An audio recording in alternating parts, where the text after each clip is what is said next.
Okay, good evening, everyone. John, you there? There he is. He's in Hawaii. I wish. Yeah, it sounds like a nice idea, doesn't it? Although I gotta say, it's warm up here. Yeah. I'm overdressed, and I'm gonna be sitting here sweltering. It's a good 5 to 10 degrees warmer up here than it is down below on MacArthur Boulevard. So I'm kind of enjoying it. We almost have summer weather today. So we Yeah. also have clear weather today. So Gerald and I are joining you from the Chabot Space and Science Center. And we're here with the 36-inch reflecting telescope, finally known as Nellie. We do like to mention that both of us are far apart with an open roof, and we've taken special steps to keep ourselves safe. John, of course, is in Hawaii, so he's nowhere I'm near very us. far apart. Yeah, he's Yeah. very far from us. Yeah. If you look to Richard's right there, Yeah, there he is. left on Wait. your screen, you can see me waving over there. That's how far apart we are. We're about Yeah. So 15, 16 feet apart. So yeah. Yeah, people have been concerned about that, so we're doing our best to stay safe here. Um, anyway, Gerald, want to talk about our sponsors and yeah. Chabot and some other Hey, things? And hey, Richard, how about putting that Fremont Bank slide up again for oh, just I'll a try. second? No, Let me really try to appreciate that. do. Yeah, let me try to do that here.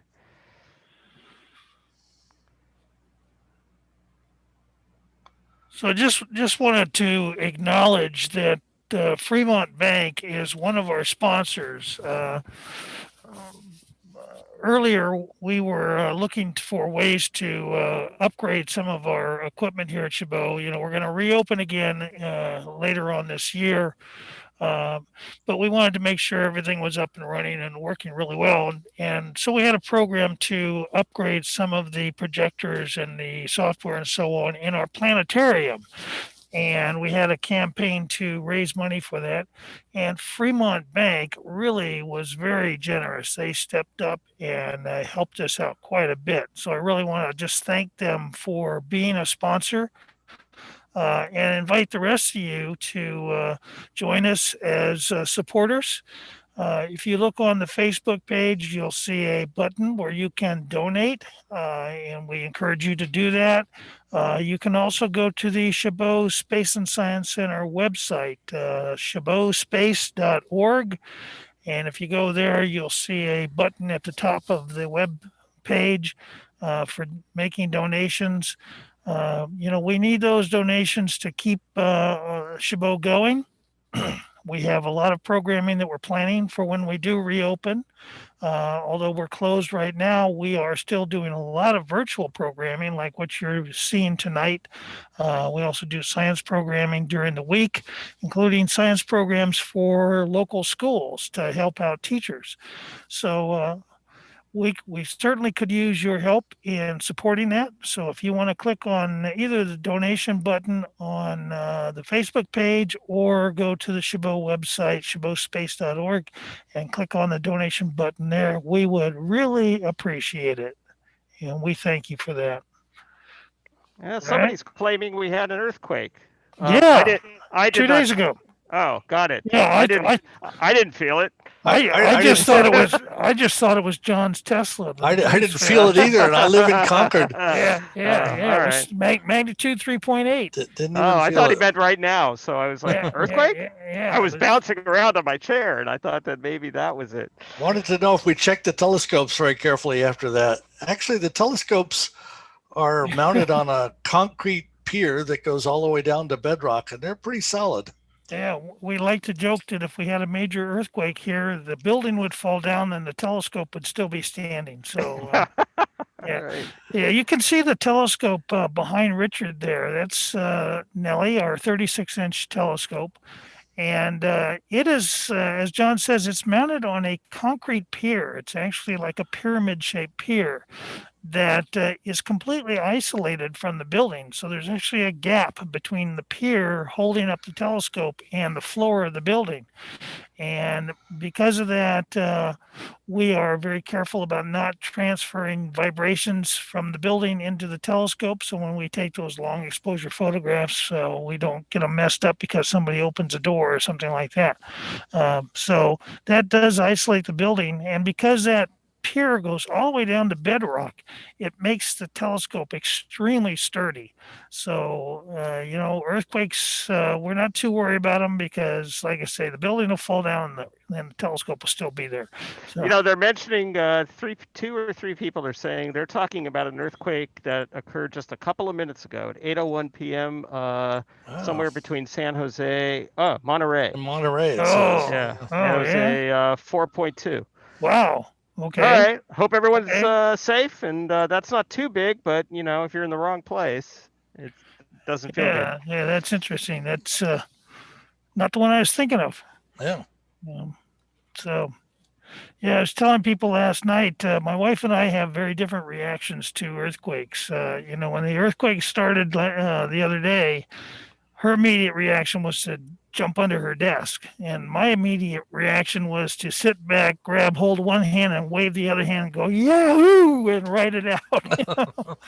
Yeah, my reaction all depends on whether the cats dig their claws into my leg.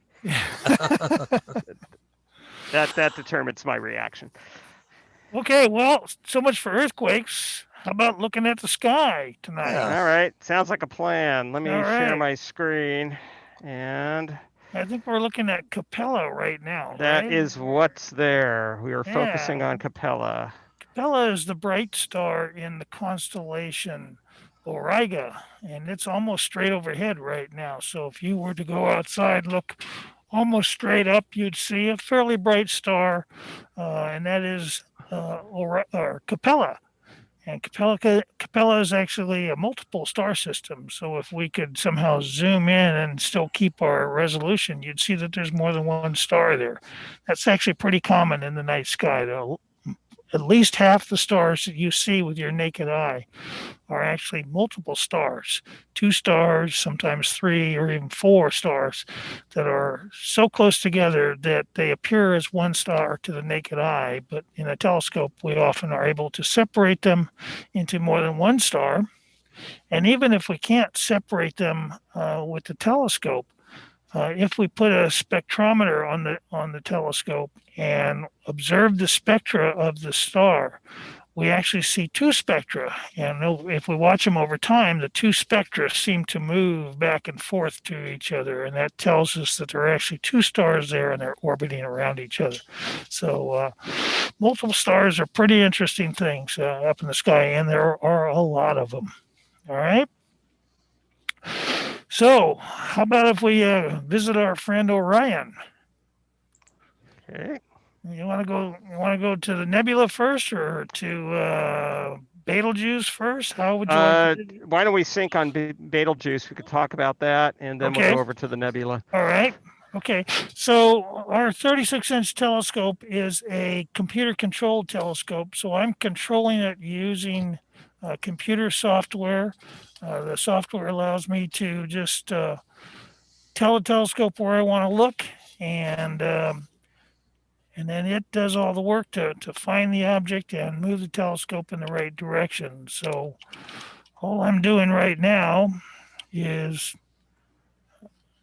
trying to learn how to spell Betelgeuse. By the way, it's Betelgeuse. It's not Beetlejuice. Everybody wants to call it Betelgeuse, but the actual name is Betelgeuse. It's an Arabic word. It means the house of the twins. All right, here we go. Betelgeuse today is considered part of the constellation Orion, but in ancient times, they viewed it as part of the constellation Gemini. And in Gemini, there are 2 stars we call the twins of Gemini. And so Betelgeuse got named the House of the Twins. And I don't see the House of the Twins. I don't see any house at all. Let me see where we are in the Okay. finder. So the telescope is computer controlled. The computer control is pretty good. It's not 100% perfect, especially when we have a restricted field of view. When we put a camera on like this, we are restricting our field of view. There it is right there. So we restrict our field of view to even smaller than what you would see if you were looking through an eyepiece. And so sometimes what happens is we try to point the telescope with a computer, and it gets close to the object. The camera can't see it, but when we look through the eyepiece, we can see it. So Richard just went over and adjusted the telescope a little bit to get the star itself in the eyepiece. So the star you're looking at is called Betelgeuse. It's a supergiant star, really big star. It's more or nearly 1,000 times the diameter of our sun. It's a massive star that's getting very close to the end of its life. We expect that Betelgeuse will probably go supernova sometime in the next few 100,000 years. Could happen tomorrow, could happen 10,000 years from now. We're not exactly sure, but we do know that it is approaching that phase. It is a variable star, which is common for supergiant stars. The fusion process that's going on deep inside the star tends to cycle a little bit between when the heavier elements start to fuse, it creates more pressure. Pressure causes the star to expand. It cools off, so some of that fusion stops. The star contracts a little bit. That starts the fusion process back up, and that kind of goes on for a while until it produces heavier and heavier elements. Eventually, it produces the element iron 56. Iron is a heavy element, and iron has different isotopes. So when we say iron 56, that refers to the number of protons and neutrons in the nucleus of the iron atom.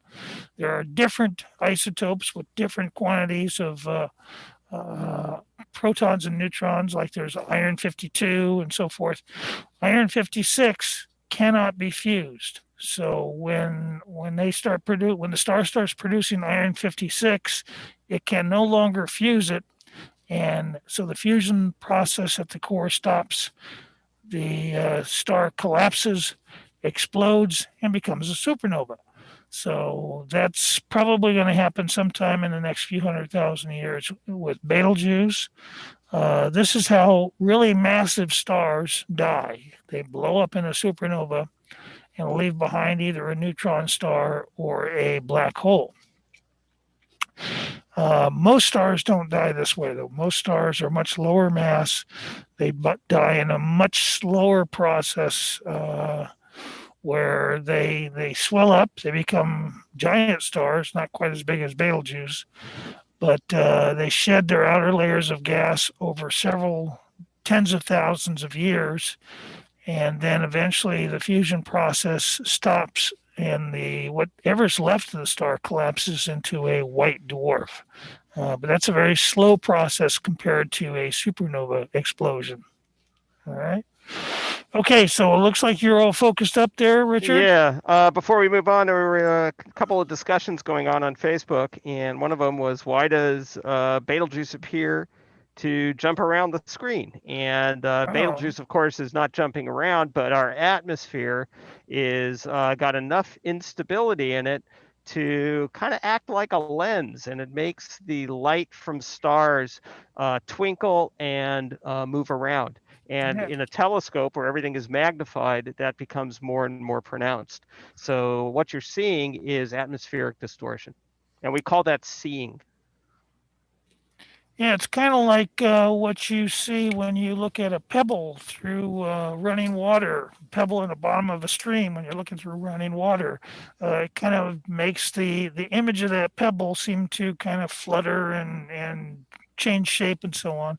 And that's what you're seeing here. The atmosphere above us is moving, especially very high up, where the jet stream is, and that will cause those fluctuations that you see. All right. All right. Another question. What would Betelgeuse's, that's a hard one to say, supernova look like from Earth? Well, it would be very bright. You'd see it in the daytime. Mm-hmm. That is certain. Yeah, it's going to be a pretty good show. Fortunately, it won't present any danger to us. but we will be able to see it in the daytime. We'll also, with the right equipment, be able to detect quite a stream of neutrinos flying by us. But fortunately, neutrinos pass right through you, so there's no danger there. But it will be a great show. In the daytime, we'll be able to see it as a star-like object, so bright you can see it with the naked eye. And at night, it's going to light up the sky quite a bit. All right, let's head on over to the Orion Nebula. Okay.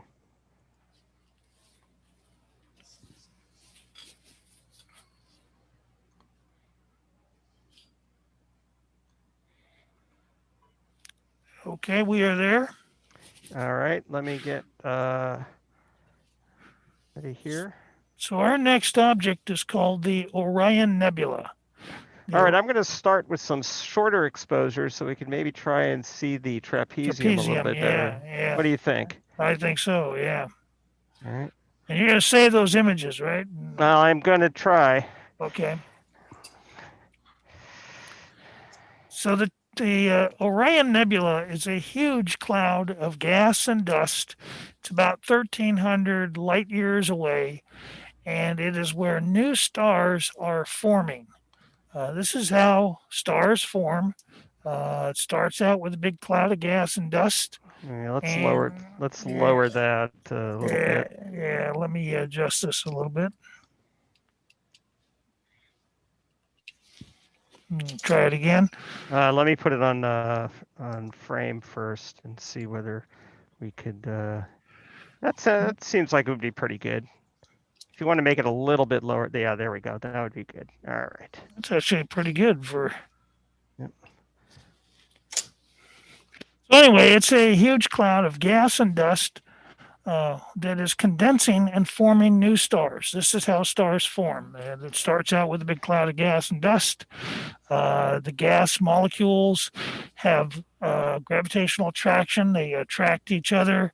So the cloud slowly condenses, and it doesn't condense uniformly. You get denser knots here and there. And that's where eventually you get stars forming. So within this cloud, there's probably at least 1,000 stars that are forming. Some of them have already emerged, and that's what you see here. If you look, you see those 4 bright spots just up above the center of the image here.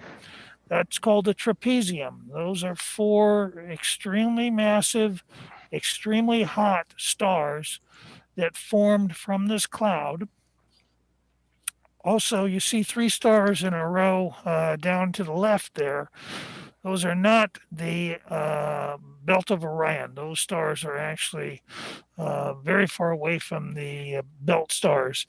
2 of those stars are part of this of the Orion Nebula. They formed within the Orion Nebula. The third one is actually a foreground star. So anyway, going back to the trapezium, those 4 stars are very hot. They're emitting a lot of ultraviolet radiation. And the ultraviolet radiation does 2 things. First of all, it creates what we call radiation pressure. It's actually a physical pressure that is pushing the cloud away from the stars in the trapezium. So it has created a pocket within the cloud around the trapezium stars. And we see that pocket. We're looking into it. You'll see just to the left of the trapezium a sort of a finger of cloud that's sticking up that's actually in the foreground. And then you can kind of see the pocket of cloud around the trapezium. So that's one of the things that ultraviolet radiation does is it creates that radiation pressure to push the cloud away. The other thing it does is ionize the cloud. And when you ionize gas, you often get a glowing cloud. And that's because it changes the energy state of the atoms in the cloud, and then they emit light. And depending on what the elements are in the cloud, you'll see light in different colors. So if you look around, you can see some pink clouds, pinkish red in color. Those clouds are hydrogen. And then closer to the trapezium, it looks kind of a bluish green color, and that's because of oxygen. Now, the cloud itself, the whole cloud is mostly hydrogen, but it does have a small amount of oxygen in it. And the thing about oxygen is when you ionize it, it glows really bright. It glows much brighter than hydrogen does, receiving the same amount of ultraviolet radiation. So it sort of becomes the dominant color, even though it's not the dominant gas. So you're seeing glowing oxygen, you're seeing glowing hydrogen, and that's actually light being emitted by the atoms of the oxygen and the hydrogen. But the other thing is, those bright stars, they're emitting so much light that the light reflects off of the cloud. And so you're also seeing reflected starlight. So this nebula is both what we call a reflectance or reflection nebula, and it's an emission nebula. So it's doing both. And like I say, there are actually probably well over 1,000 stars within the cloud that you can't see right now because they're still embedded in the cloud that are still forming, still surrounded by a cocoon of gas that is condensing to form those new stars. And this is a really interesting object because, as you can see, it's quite large. In fact, it's bigger than the field of view of the camera right now, quite a bit bigger than the field of view of the camera. And it extends quite far away, a lot of gas in there. And this thing is so big that with a pair of binoculars, you can actually spot this object if you know where to look. It's in what we call the Sword of Orion. The Sword of Orion is below the belt of Orion. So if you look at the Orion constellation, you'll see 3 stars in a row that form the belt. And if you look below the belt, you'll see a fainter string of stars, what we call the sword. And the Orion Nebula is in the middle of the sword. And everything you see is just a small portion of the middle of the sword of the Orion Nebula, or of the Orion constellation, rather. Hey, Gerald. Yes. KT would like to know, do all nebulas have oxygen and hydrogen when forming, or are there other gases present in other nebula?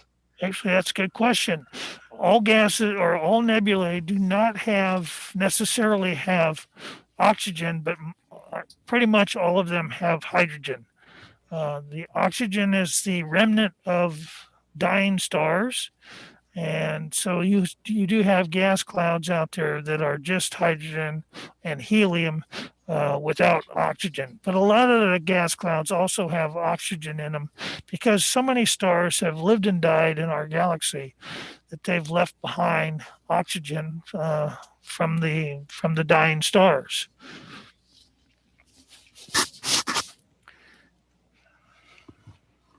So you're getting quite a range of images there, Richard. Yeah, I figured maybe this time if I stack them up, put them together, I'll have better trapezium section. Yeah, we tried to do this last week, and Richard kept the images, and then he processed them a little bit, and he got a pretty good image of this object. But I think they were all of the same exposure. Yeah, they were all this 30-second exposure, and by getting a stack of the 10-second ones, I could improve the center of the image a little bit. Yeah. So Andy wants to know how far away is Betelgeuse? Betelgeuse? I have 439 from Starry Night, no. But I think that's an old number. Oh, that's a way old number. Yeah. Yeah. The current number that's accepted is 725 light years, right in that range. That's a hard one to measure because of the size of the star. Right. Yeah. When we measure distances, one of the techniques we use is called parallax.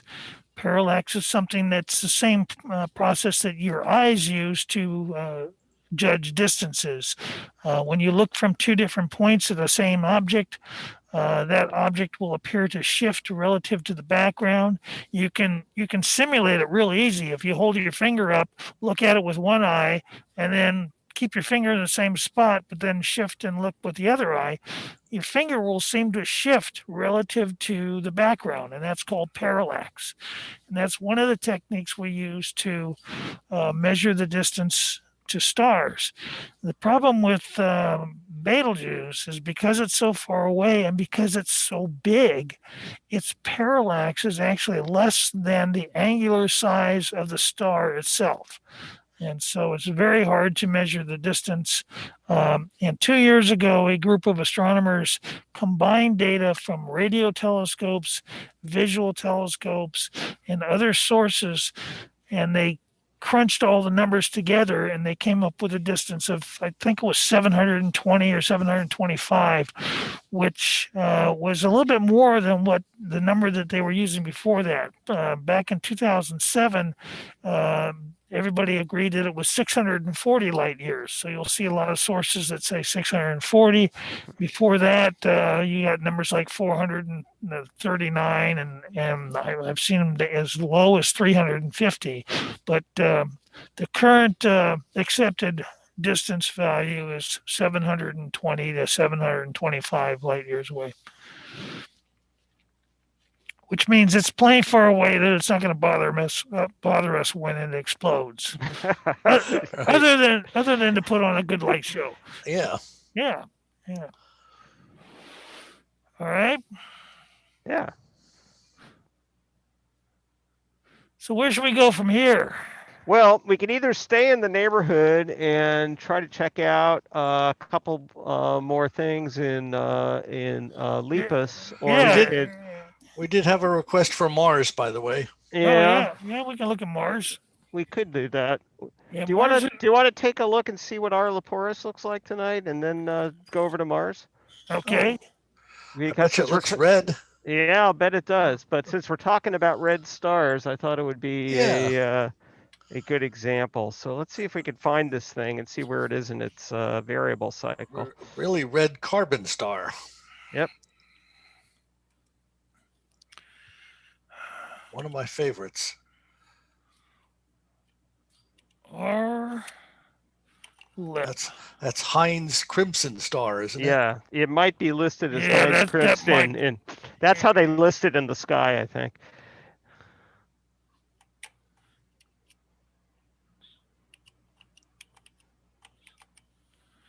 Let's see what that does. Could not find it. I should have gotten the help you with the SAO number on that. Yeah, I should have written that down. I can find it.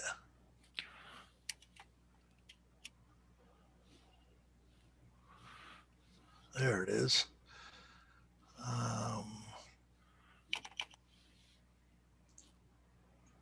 SAO, HIP, HIP, anything like that?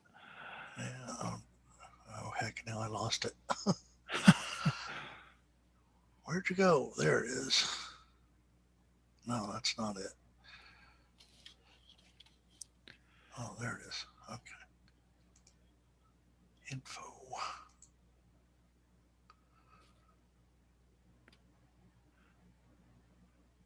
Bear with us, everybody. Oh, they changed the way they used to do this. We're astronomers. We're used to staying up all night, so.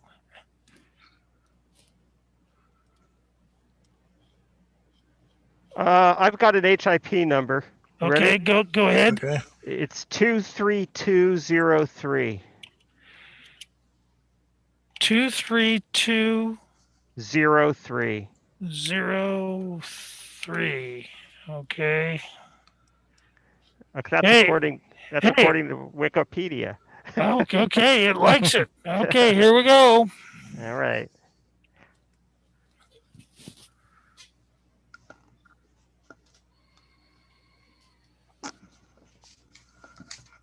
Oh, there it is. Okay, let's see if I could get that centered.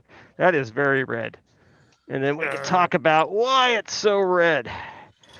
It does vary quite a bit, but sometimes it gets really, really red. I really enjoy that star. Whoops, sorry, I lost it there. Let me go the other way. Oh, we are working at cross. Oh, we're fighting each other. Yeah. That's why. Well, that happens anyway. Press the button, Max. All right. So one of the interesting things about our Leporis is that it is a massively variable star. It is at its brightest about magnitude 4 or 5, and at its dimmest, it goes all the way down to like magnitude 8 or 9. And when it's dimmest is when it's also reddest. The red color is because the outer atmosphere of the star, if you can call it atmosphere, but the outer atmosphere of the star consists of a great deal of carbon, and that carbon is obscuring the blue light that's coming off of the actual core of the star. And all of that carbon just makes it look more cinder-like and more red. And these particular types of objects are called carbon stars, and there are quite a few of them, and there's some very notable ones that we like looking at because there aren't that many things that we look at that look this red. You know, when you look at the night sky, if you're just glancing up at the stars, they all look to be white. But in reality, stars have a lot of different colors. There are blue stars, there are really white stars, there are yellow stars, orange stars, and red stars. And the color of the star tells us a little bit about the temperature of the star. A cool star, especially a small cool star like this one, will be reddish in color. Stars like our sun, if you're outside of our atmosphere, they appear almost white with slightly yellowish tinge. And then really hot stars will have a bluish tinge to them. Now, again, when you look at them with your naked eye, you don't see much difference in the color. But when we do photography, we often see quite a bit of difference in the color. One of the interesting things is in the late 19th century, when they first started doing photography on telescopes, astronomers were surprised to see that two stars that looked about the same brightness to the naked eye actually had quite a bit of difference when they were photographed. It turned out the reason for that was that the photographic plates that they were using at the time were more sensitive to blue light than they were to red or green light. And so they were showing showing up much brighter. The stars were showing up much brighter because they were blue in color. But to the naked eye, they all just looked white. So, that's one of the techniques we use to measure the temperature of stars, is looking at their color. Hey, here's a really good question on YouTube. One that we get similar questions like this all the time. But someone got a new telescope. No. Someone got a new telescope for Christmas. Uh-oh. And even when they use the laser pointer, it's very hard to find a star, even Sirius. Any advice? Yeah, the best advice I've got is to make sure that the finder scope on the telescope is aligned perfectly with the center of the field of the main telescope. So you've got some sort of finder scope, I'm sure. So what you do is start with something simple like the moon. Aim the finder scope at the moon. See if you also see the moon in the main telescope, and get it kind of lined up so that whatever's in the center of the finder scope is also in the center of the main scope. And then move on to a bright star or a bright planet and repeat, and get the center of the finder scope aligned with the center of the field of view of the main scope. And while you're doing that, make sure you use your lower power eyepieces. Sometimes the new telescopes you get for Christmas come with absurdly high power eyepieces, and you don't want to start with that. You want to start with the maybe it comes with a 20 millimeter or 25 millimeter eyepiece. You want to start with that one and not the one that is labeled, 8 millimeter or even lower number. And that should probably get you going. Yeah, part of the problem with a lot of Christmas present telescopes are they have really shaky and unstable mounts, and that's that doesn't help. Problem. Yeah. It doesn't help. So you'll have to work it out. You'll have to see what parts work well, which parts don't, and maybe make improvements as time goes on. All right. So we've looked at a nice red star, ruby red star. That's pretty cool. Yeah. So where should we go now? You had another object. Well, we were going to go to Mars. It was requested, and if we've got do we have a good view of Mars right now? It's pretty far over. Yeah, it's pretty far over in the western sky, but it's high enough. So yeah, let's do it. It's going to be our last chance for a while. Yeah, we'll have to probably not. You won't get centered right away, but we'll get there. Just want to answer a question here. I guess it wasn't too clear what the name of that star was. Oh, it's R. Leporis. R. Leporis is its designation. Whenever you have a star in a constellation, well, all stars are in some constellation. They're ordered by letter in order of brightness. So R is pretty far down the alphabet, right? So this is R. Leporis, and Alpha Leporis would be, the brightest star in Leporis. Leporis, by the way, is the rabbit, and that's what the constellation is named after, and it's being chased either by Orion or by Orion's dog. Yeah. And I guess if it's being chased by Orion's dog, that would make it the hair of the dog. Oh. Oh. Sorry, I had to say it. Let's go to Mars before this gets out of hand. It's also called Heinz Crimson Star. Heinz, Hind. Yeah. And that other designation that I looked up on Wikipedia, there's like 12 different designations for this star. The HIP number is a catalog of stars for the Hipparcos mission. And that's whenever you see HIP followed by a number, it means that's its catalog number in the Hipparcos catalog. Well, there's Mars, such as it is. Yeah, not very exciting. But let me change the settings here a little bit and see if we can make it a little bit better. I don't know if we'll be able to. It's already changed its apparent size quite a bit. Yes. While you're doing that, let me answer another question here. With this telescope and the computer viewing, is the field of view too narrow to really appreciate the Pleiades? Yes, it absolutely is. Yeah, we can when we use this telescope, we could only get maybe one or two of the stars of the Pleiades in at one time. Yeah, big telescopes like this tend to have very small fields of view. If you're looking with an eyepiece through this telescope, if you imagine taking a soda straw and holding it at arm's length and then looking through it, that's about how much of the sky we see with this telescope when we've got an eyepiece on it. When we put a camera on, we shrink the field of view down even more. So we're really looking at a very small patch of the sky.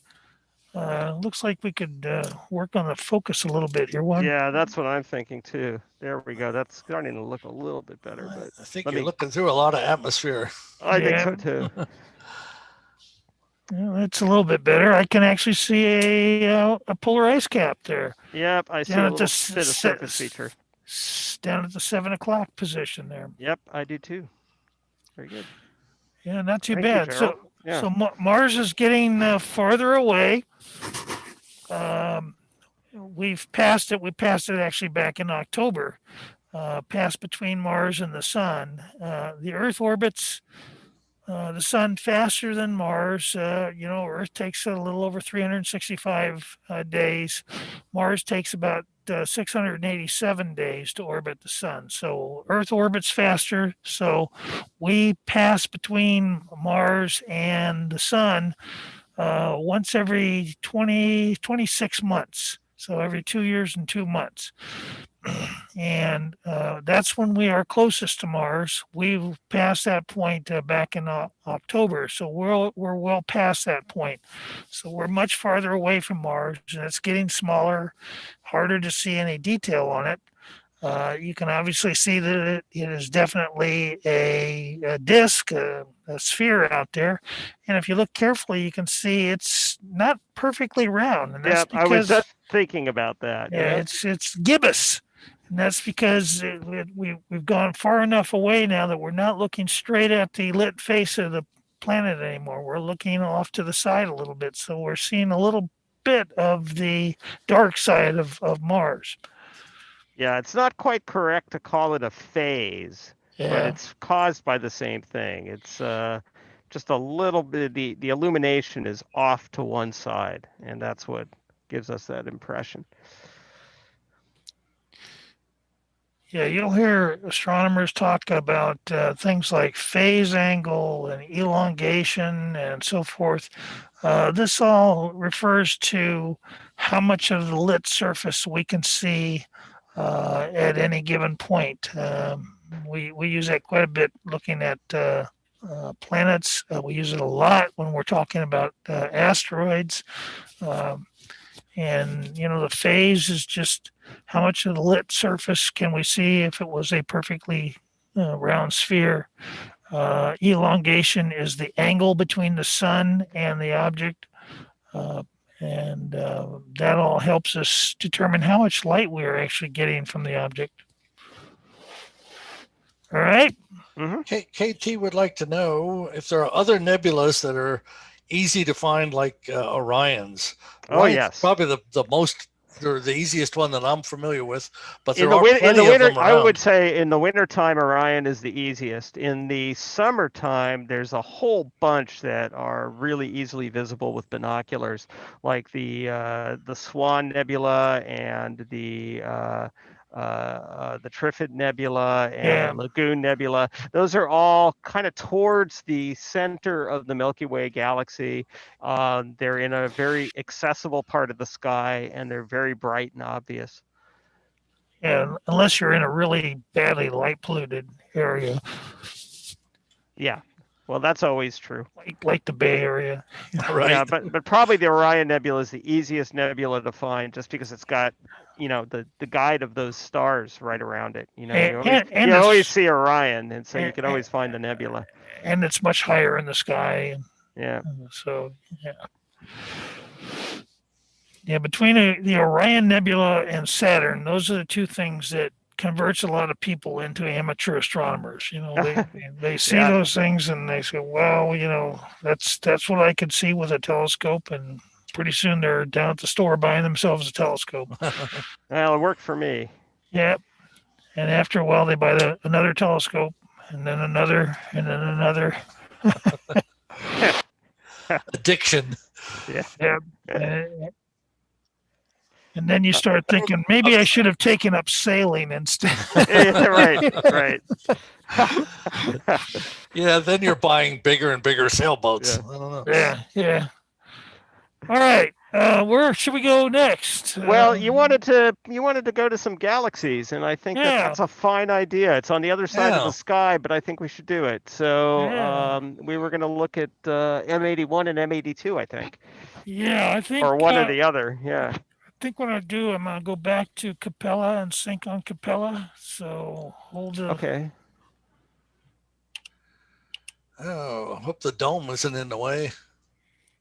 No, it shouldn't be. No, we're fine. No, looks like it should be up high enough. Yeah, we're high. It's high enough. Okay, going to Capella. We'll sync on Capella. So you'll hear us using the term sync a lot. Because the software running the telescope does not point the telescope perfectly, especially when we make long moves, when we go from, you know, something in the eastern part of the sky over to something in the western part of the sky, that can be a pretty long move. And what can happen is you don't quite get where you want to get. You have to do some adjusting of the telescope. So you can see that the star is not quite centered. So what we're going to do is get it centered here. I think that's Capella. I hope so. Otherwise, we're going to stink on the wrong thing. Is it? I thought Capella is a little bit. Looks awfully dim for Capella. But yeah, it does. Yeah. It does look too dim for it. Check the finder there, Richard, if you can.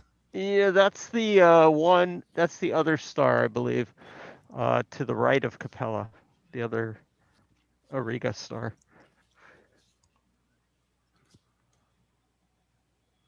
Oh, I don't know. It's very bright in the finder. Is it centered in the finder? You know what? It's the right star. It's just that the camera right now is set for okay. a short exposure. Okay. All right. Had me fooled too. So we're good then. Yes, we are. So we're going to be going to 1600 here. Oh, there you go. That's more like it, right? Yeah. Sorry about that, guys. Had me spooked there for a second. Yep. I thought it was the wrong star. Okay, so let's go to M81. All right. Yep.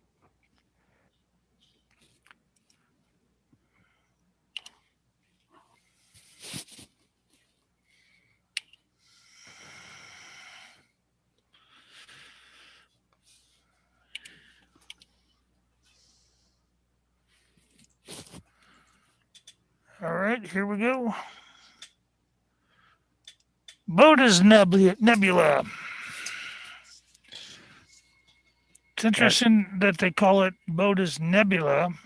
It's not a nebula at all. No, it's actually a galaxy. But prior to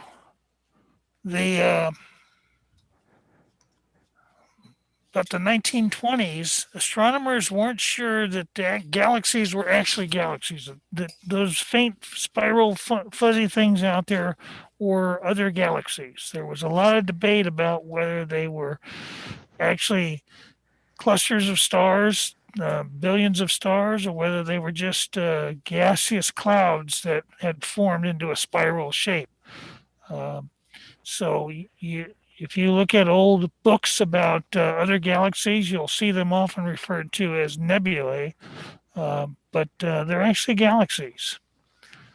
So you're going to have to do a fairly long exposure here. You're doing. Yeah, I just want to make sure it's showing up first. Yeah. He's got it for 30 seconds. I ought to get there. 30 should show us something. If it's in the field. It was just the Orion Nebula.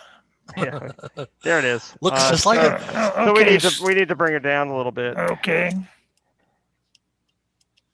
All right, try it again. All right. So this galaxy is about 12 million light years away. It's a spiral galaxy. It's kind of at a diagonal angle when we get it centered up in the field of view here.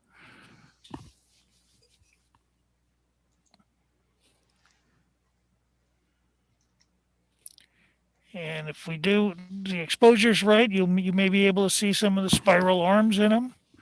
Typically, when we take photographs of distant objects like this, because they're so faint, we can't do it in live view. So what we do is we take a whole bunch of images and then stack them together. And that shows all the detail that you don't really see very well in a single image like this. So we got better, but not quite there yet. But you can start to see some shape in it. Yeah, you gonna move it a little lower? Yeah. Okay, good.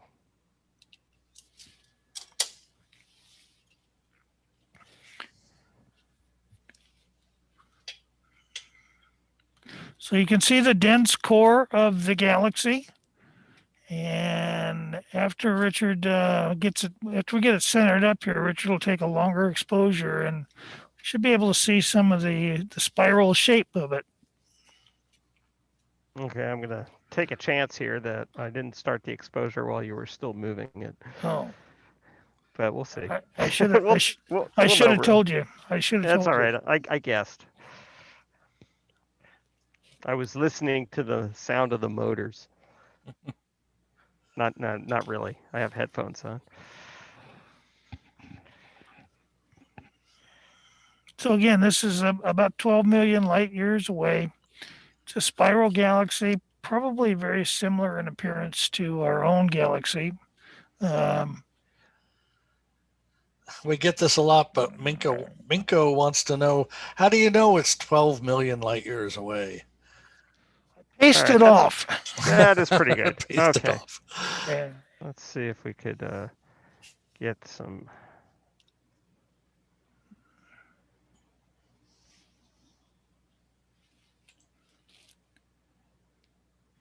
You're getting a little bit of detail there. Yeah, we're getting a little bit here. Let's up the exposure a little bit. I'm going to up the ISO and go a full minute. And let's see what that does.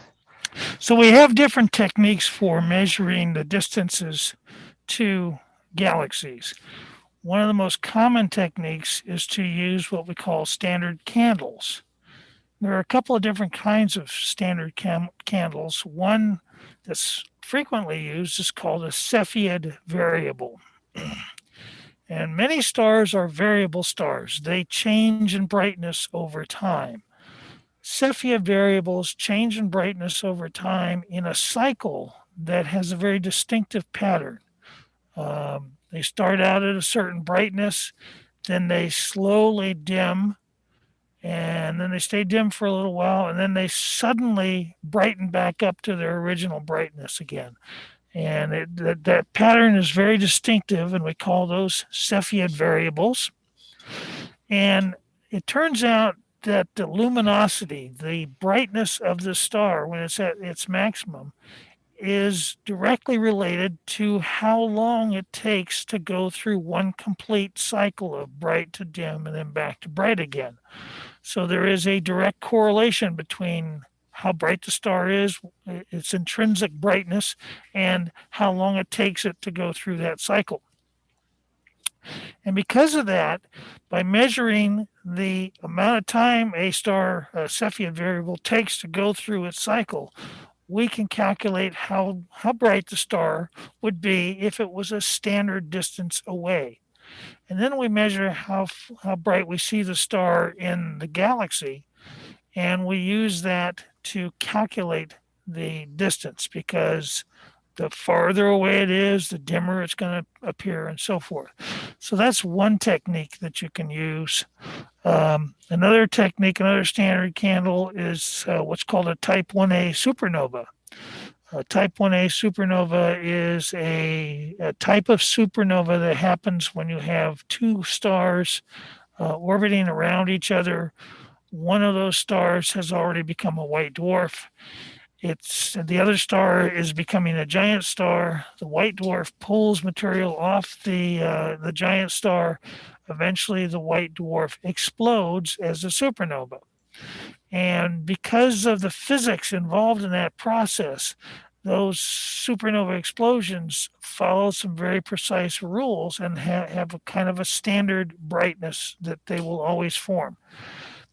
And again, because you know how bright it's going to be, you can use that, you can measure the brightness that you see and then calculate from that brightness how far away the galaxy is. So that's a couple of techniques that are used. The Cepheid variables actually were used by Hubble, Edwin Hubble, back in the 1920s to measure not only the distances to stars, but then he also used a different technique to measure how fast the galaxies were moving toward us or away from us. And he was surprised to discover that most of the galaxies were moving away from us.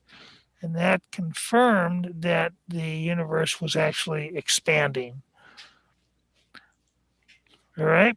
Yep, I think that's about as good as we're going to get on About as this. good as we're going to get. Yep. So you can just get a little hint of the spiral structure. I'm not sure how well it shows up on Facebook or YouTube, but you do get a little bit of a hint of the spiral structure here. This is M81. Now, very close to M81 is another galaxy.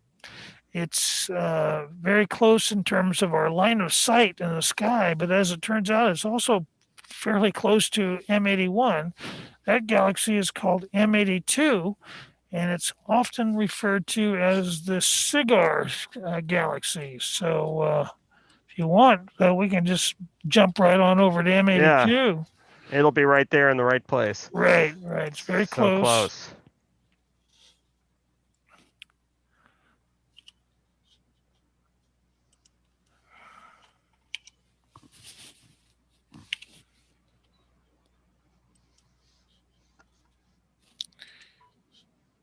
All right, here we go. And we're there. There we go. Okay. Very short move. So these two galaxies are almost in the same line of sight. If you've got a small telescope with a wide field of view, you can actually get both of them in the same field of view.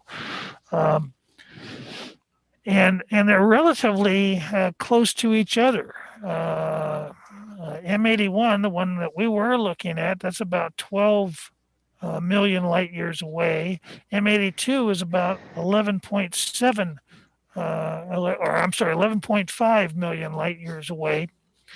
But they're at different angles. You can kind of sense from looking at the image of M81 that it's a spiral that we're kind of looking at an angle. M82, we're looking at almost edge on, not quite, but almost edge on. So it's going to look like a kind of a bar, if you will. And some people think it looks like a cigar. And so that's how it got the name, the cigar galaxy. So we'll see how that looks when this image gets downloaded.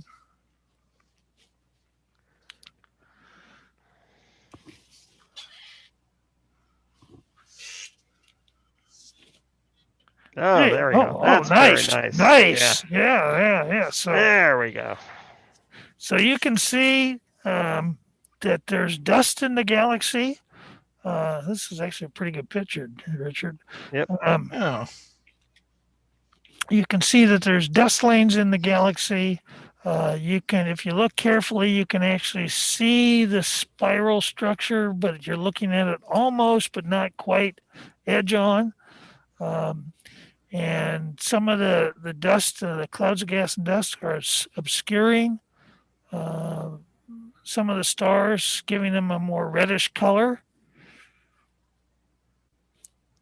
And a few years ago, actually, I guess it's been several years ago now. Time flies when you're having COVID, right? Yeah. This galaxy had a supernova in it, and we actually took pictures of it here at Chabot.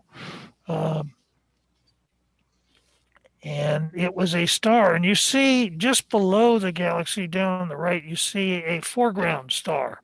That's a star that's in our own galaxy. That star was actually dimmer than the supernova star that was in the galaxy itself. The supernova star, when it was at its brightest, was actually brighter than that one foreground star there. So it was outshining the light of all the other stars in the galaxy. And that's actually pretty common with supernovae.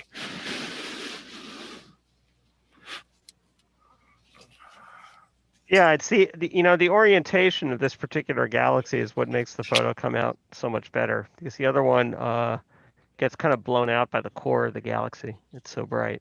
Right. So we had the light more concentrated here. Yeah.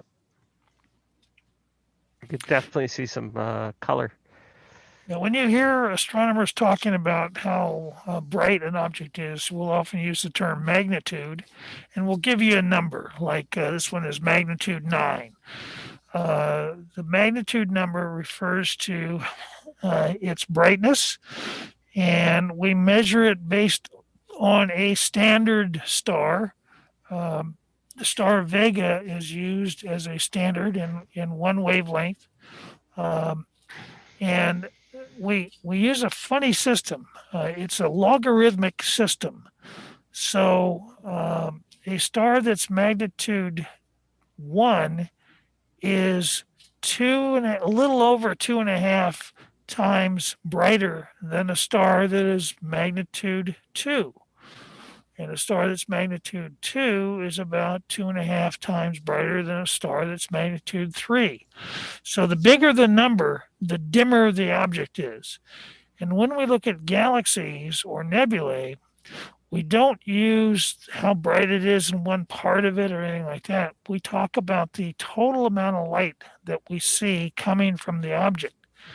So you can have a star that's magnitude 8, and it will be fairly bright in an image. And then you can have a galaxy or a nebula that's magnitude 8, and you can barely see it in the image. And that's because the light from the nebula or the galaxy is spread out. When you add it all up, it equates to magnitude 8. Whereas with the star, all that light is concentrated in that little point of light that you see in the image. So it can be a little confusing at times. It's also confusing that the bigger the number, the fainter the star is. And it's that crazy logarithmic scale that really throws people off. There's actually a reason for that. And it's because when that system was first developed, the idea was that the difference between magnitude 0 and magnitude 5 would be a factor of 100. So a magnitude 0 star is 100 times brighter than a magnitude 5 star is. And because of that, the scale, the logarithmic scale, uses a base of 2.512, which is the fifth root of 100. So for all you mathematicians out there, you know what I'm talking about. For those of you who are mathematically challenged, you're probably wandering away from the computer right now. We've scared you off. They just signed off. Yeah, they're headed to the refrigerator now. I have no idea what that guy's talking about. Great. Yeah, you think that's bad? Wait till you get into orbital mechanics. Yeah, that's much worse. Yeah. That is much worse. So anyway, this is a pretty interesting galaxy. You know, I'm going to share my screen. There's something I came across the other day that I thought was fascinating. Hey, Richard, can I interrupt for a second? Yeah. There's an interesting question here. What is the dark band that's in the middle of the galaxy? Oh, that's a band of dust. That's it's a dust cloud that is kind of running through that center area. Yeah, and if you look, that's kind of a nice 3D effect, you know. That's interesting. Is that in our galaxy, the dust? No. That's part of the M82. In fact, if you look carefully to the right of that, on the other side of that orange area, you see another one. Yep. In fact, there's like a whole spider web of them.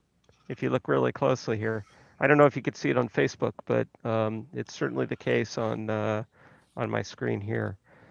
I'm going to share my screen for something else that I came across that I thought was really interesting. Hold on for a moment, if you guys don't mind.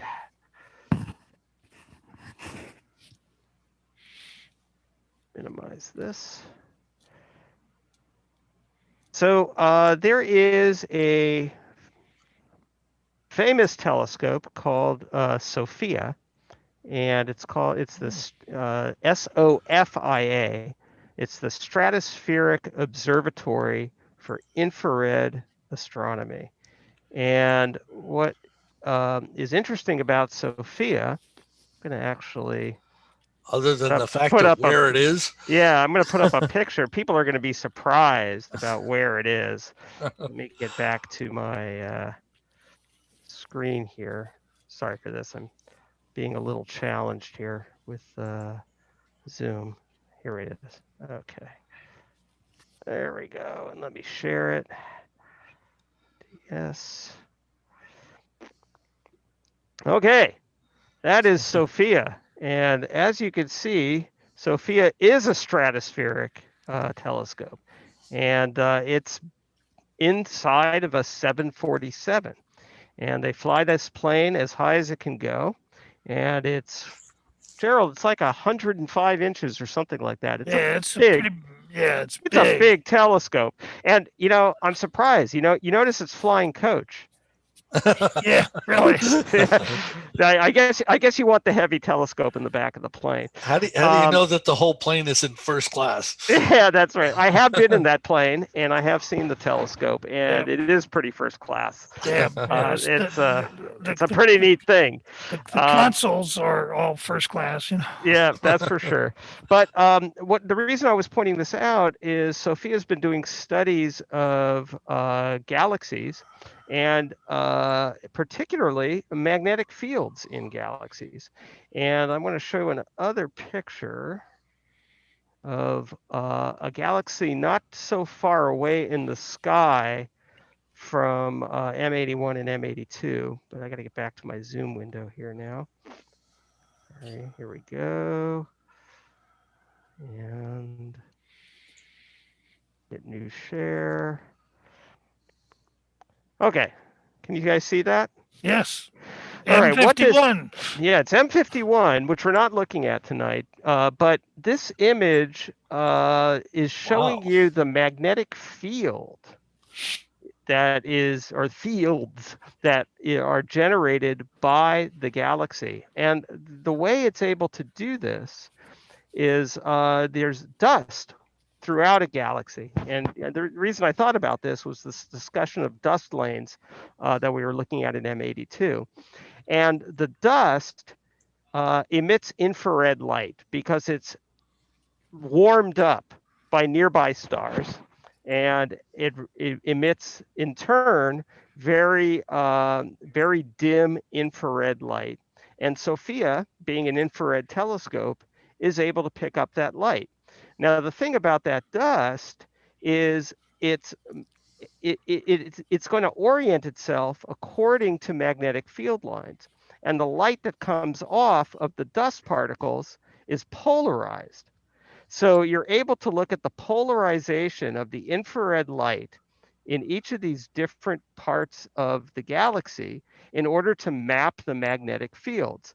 And what you could see is that towards the center of the galaxy, it really follows the spiral arms. The magnetic fields, are very synonymous with the spiral. But when it gets out towards the edges of the galaxy, it's very jumbled. And that's where the big star-forming regions are in M51. So in these areas where there's a huge amount of energy that is being generated by these star-forming regions, the magnetic fields are very chaotic. And you can see that from this infrared observation. Whereas the older parts of the galaxy towards the center, where there isn't as much star formation, the magnetic field lines are much smoother and oriented similarly to one another. So anyway, I thought this was fascinating. I had never even realized that this study was possible. And it was an article in this week's Sky and Telescope online. So, all right. Very interesting. I've never seen an image like that. Yep. Cool. All right. Let me reshare what we're doing here and just get it back to where we were. Sorry about that. Well, do we have one more final object we want to look at? Your choice. Oh, gosh. How about M37? Sounds good. All right. Well, there's an interesting question here. When you say dust, what exactly is it? Hydrogen, helium? All kinds of stuff. All kinds of stuff, yeah. It's mostly hydrogen, but it's going to be all kinds of particulates. The universe is mostly hydrogen. And atoms, yeah. Yeah, remember a lot of that dust is the remnants of exploding stars. So it may be heavier elements. That's right. So it can have all kinds of metals in it and things like that. It can even have diamonds in it. Yes. So there's a lot of diamond dust out there. So, if you're looking to get rich, just head on over to M51. and you have a really fast ship. Yeah. Able to make the castle run. No, Yeah. never mind. Parsec is a measure of what? Okay, let's see. I want to go to M37.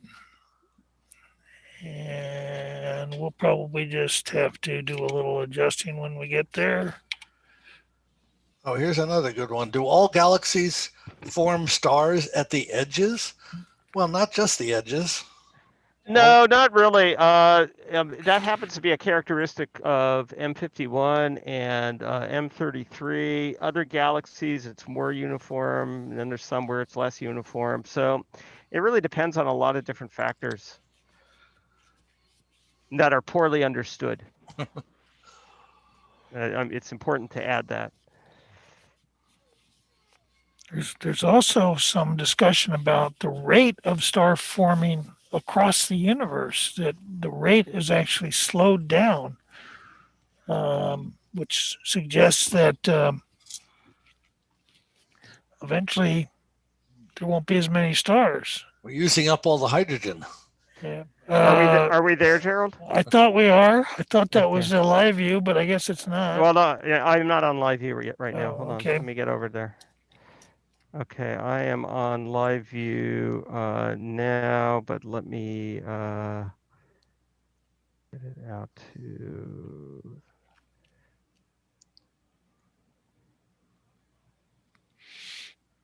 I'm not seeing anything on live view. Yeah, It may not be yeah. bright enough, so. And you're zoomed out, right? Yeah, you're at 70%. Yeah, so. Do you want me to try a brief exposure instead? See where we're at? Yep. Let's do that. Here's a good question. What determines the mass of a star at birth? Speaking of gas clouds. That's a great question. Yeah, it's how dense the gas cloud is at the time the star forms and how much material is available. If it's dense enough, it will form a more massive star. Once the star turns on, it begins to push gas away from it. So initially, it's a cocoon of gas and dust, and depending on the density of that cocoon, it kind of determines how massive the star is.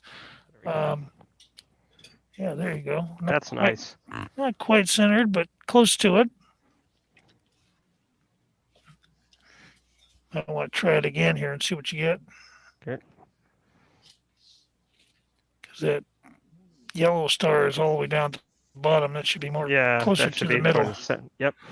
Yeah. So what we're looking at is called M37. It's what we call an open star cluster. There's two major types of star clusters. Open clusters like this, which just look like a spray of stars that are just kind of randomly distributed. And then there's what we call globular star clusters, which have a very distinctive pattern. They look like a ball of stars out in space. The stars in an open star cluster are actually stars that all formed out of a huge cloud of gas and dust. They all formed at roughly the same time. So remember, we started out with the Orion Nebula. We said new stars were forming within that nebula. Well, eventually, all those stars will emerge from the nebula, the gas and dust will blow away, and you'll end up with like 1,000 stars all clustered close together, and they will be an open star cluster. In this case, we're looking at something where that has already happened, and the gas and dust is all blown away and left behind this cluster of stars. The stars are all orbiting around the galaxy in the same direction, but because they're separated from each other, they are orbiting at slightly different velocities. And because of that, over time, the stars in the cluster will slowly separate from each other. But they start out grouped together. This is how our sun formed. Our sun was once part of an open star cluster like this. Now, M37 is about 4,500 light years away. And because you have a bunch of stars that are all roughly the same age and roughly the same distance away, anything that we see in terms of differences in temperature, differences in brightness, and so on, those are intrinsic to the stars. You don't have one star brighter than the other because it's closer. That one star that's brighter is actually truly brighter than the other star. And by using that information, astronomers can characterize the evolution of stars and use stars and star clusters to say, okay, this is a star that's a certain temperature, it's a certain brightness. That gives us a formula to use, if you will. It's a certain age, and that gives us a formula to use and say, how old is a star when it looks like this? How hot is a star when it looks like this? How big is the star? And that is how astronomers were able to characterize stars so much to where we understand the stellar evolution process, the lifespan of stars, by studying stars in clusters like this. All right. Now, you notice a bright yellow star down near the bottom of the frame right there. That star is not part of the cluster. It's actually a foreground star. For a long time, we thought it was part of the cluster, but it turns out it's actually a foreground star.